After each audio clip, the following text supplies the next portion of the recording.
พี่น้องคะสวัสดีพี่น้องทุกท่านอีกครั้งหนึ่งนะคะเชื่อว่าเช้านี้พี่น้องจะมีกำลังในการเดินกับพระเจ้าเราทั้งหลายอาจจะมีอุปสรรคบ้างพี่น้องก็อาจจะมีความกังวลแต่ท้ายสุดเป้าหมายของเราไม่ใช่โลกนี้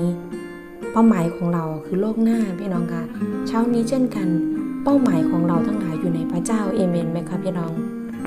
ในพระธรรมสดุดีบทที่119ข้อที่105ได้กล่าวว่าพระวจนะของพระองค์เป็นโคมสำหรับเท้าของข้าพระองค์พี่น้องคะมีสงครามโลกครั้งที่2เกิดขึ้นนะคะมีเข็มทิศเล็กๆได้ช่วยชีวิตลูกเรือ27คน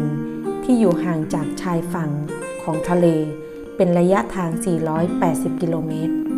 มีผู้ชายคนหนึ่งชื่อว่าเซเมนอฟพี่น้องคะเขาปฏิบัติหน้าที่เป็นวิศวกรผู้ช่วยอยู่บนเรือรบช่วงเวลานั้นเรือรบถูกเรือดำน้ำของเยอรมันยิงโจมตีจนไฟไหม้และก็ค่อยๆจมลงสู่ทะเล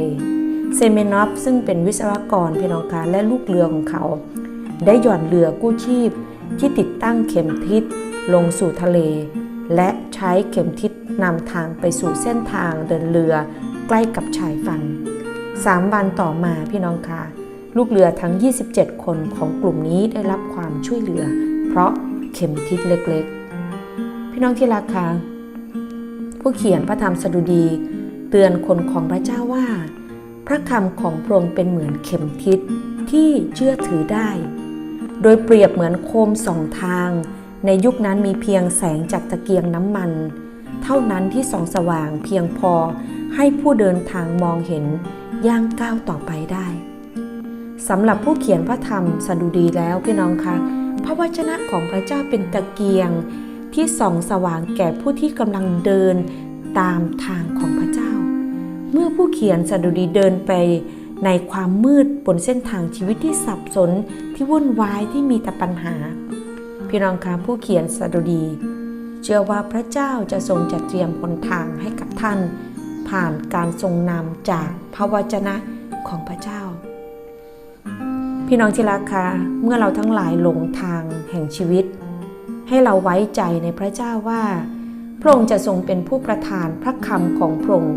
ให้เป็นเหมือนเข็มทิศแก่เราเพื่อให้พระคำนั้นนำเราไปสู่การสามัคคีธรรมที่แน่นแฟ้นกับพระเจ้ามากขึ้นฉะนั้นวันนี้พี่น้องที่รักคะเราได้มีโอกาสเข้าใกล้ชิดเข็มทิศหรือเปล่าบางครั้งชีวิตของเราสเปะสปะ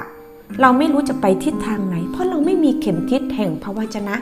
ที่เป็นเครื่องชี้นำว่าเราควรจะใช้ชีวิตอย่างไรเราควรจะดำเนินชีวิตอย่างไรเราควรจะพูดอย่างไรเราไม่มีเข็มทิศแห่งชีวิตก็คือพระวจนะของพระเจ้าวันนี้กี่วันแล้วคะพี่น้องที่เราละเลยและเรากำลังหลงทิศหลงทางให้เรากลับมาสู่ถ้อยคำแห่งความจริงของพระเจ้าที่จะนำทางเราไปในสู่เส้นทางที่ถูกต้องหันหนุนใจพี่น้องทุกท่านค่ะพี่น้องให้เรากลับเข้ามาสู่เส้นทางขององค์พระเยซูคริสต์เส้นทางที่พระเจ้าทรงเรียกให้เราเดินและเข็มทิศแห่งพระวจนะของพระเจ้าจะนำเราแม้บางครั้งเส้นทางที่เราเดินนั้นอาจจะขรุขระบ้างแต่เข็มทิศจะนำทางเราไปสู่เป้าหมายอย่างแน่นอนเช้านี้ขอพระเจ้าเสริมกำลังผู้ที่อ่อนล้าอ่อนแรงพี่น้องค่ะผู้ที่กำลังสับสนวุ่นวายกับชีวิตผู้ที่กำลังมีปัญหากับชีวิตว่าควรจะไปในเส้นทางไหนขอพระเจ้าอวยพรพี่น้องทุกท่านค่ะ